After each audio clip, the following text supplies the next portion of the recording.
To understand the greatest fraud of all time, we must first understand its architect. And in 1970s New York, Bernie Madoff was synonymous with credibility and innovation. Madoff did not start as a con man. He started with just $5,000, savings from his job as a lifeguard and a small loan from his mother-in-law, to found Bernard L. Madoff Investment Securities, LLC. The year was 1960. His office was on Wall Street, and he was the antithesis of the Wolf of Finance stereotype. His firm was a pillar of Wall Street.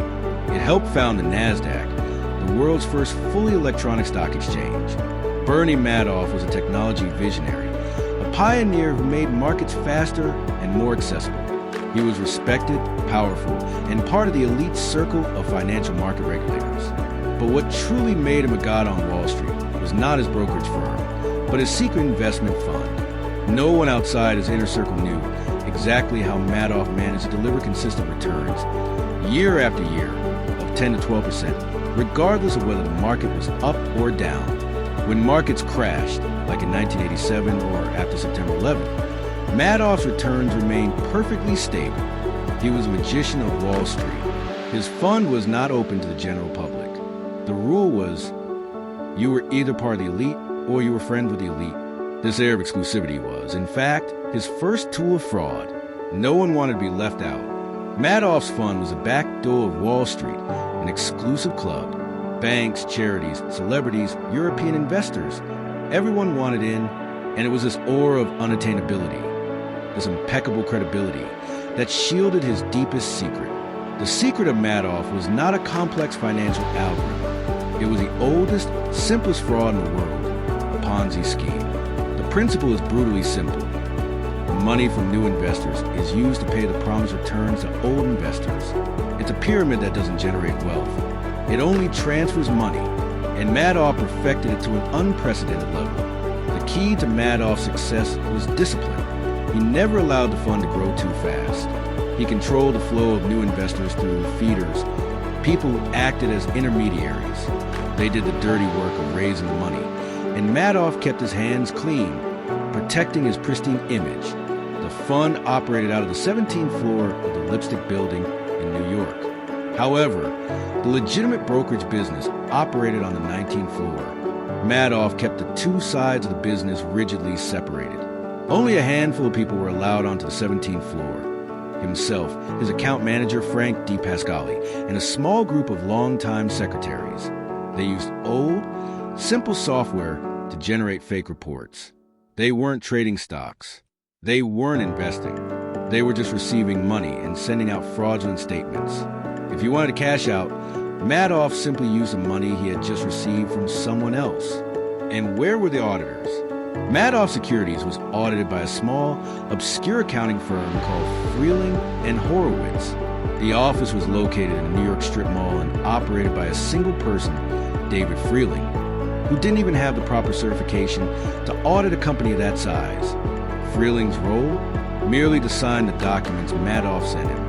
The system was protected by its reputation. If Bernie Madoff himself is a genius, who would dare to question him? Every Ponzi scheme must end, because the amount of new money needed to pay the old grows exponentially. Madoff needed an infinite flow of cash, and it was the 2008 financial crisis that finally pulled the rug out. In September and October 2008, the financial market collapsed. Banks failed.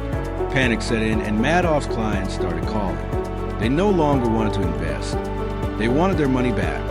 In a period of just 3 months, Madoff's clients requested withdrawals totaling $7 billion. Madoff didn't have $7 billion. He didn't have $700 million. Almost all the money was gone. He was using only a few tens of millions in a bank account to cover the most urgent withdrawals. Christmas was approaching, but there was no holiday cheer. On December 10th, 2008, Madoff called his two sons, Mark and Andrew, who worked in a legitimate part of the business on the 19th floor. He sat down with them and made the confession that would rewrite the history of fraud. He said, "It's over. It was all one big lie. It's a Ponzi scheme." The sons were in shock. The next day, they went to their lawyer and then to the FBI. On December 11th, 2008, FBI agents arrived at Madoff Manhattan penthouse. Madoff was calm, almost relieved. He surrendered without resistance. The headlines spread across the world. The most trusted man on Wall Street was a criminal. The total loss, $65 billion. It wasn't just money. It was charity foundations that closed, families' life savings that vanished, and lives that were destroyed. The consequences of Madoff's crime were devastating. He was sentenced to 150 years in prison, the maximum penalty allowed. However, the tragedy continued. The family was torn apart. His son, Mark, unable to cope with the shame and guilt of having reported his father, committed suicide exactly 2 years after confession. His other son, Andrew, died of cancer years later, blaming the stress caused by the fraud. His wife, Ruth, lost everything and was forced into a life of seclusion. But the big question isn't how was he caught, but how did he continue for so long? The answer lies in his ability to blend in and intimidate. Madoff was a board member of the NASD, which regulated brokerage. The financial system itself blindly trusted him. Worse, financial economists and analysts and economists tried to warn the government for nearly 10 years. We sent the regulator, the SEC, Securities and Exchange Commission, detailed reports mathematically proving Madoff was a fraud, describing the Ponzi scheme exactly. The SEC, Wall Street's watchdog, repeatedly ignored our cop rules. The Madoff case exposed complacency and incompetence of regulators. They didn't fail to stop the fraud. They failed to see fraud in plain sight, protected only by one man's reputation and exclusivity.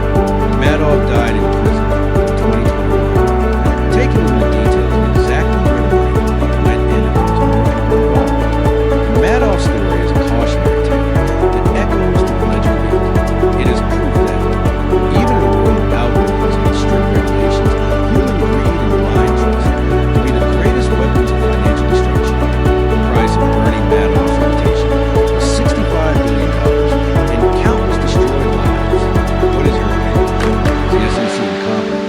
Or was Madoff simply too good? Leave your comment below. If you want more deep dives into the secrets of the ledger leak, subscribe to the channel and hit the bell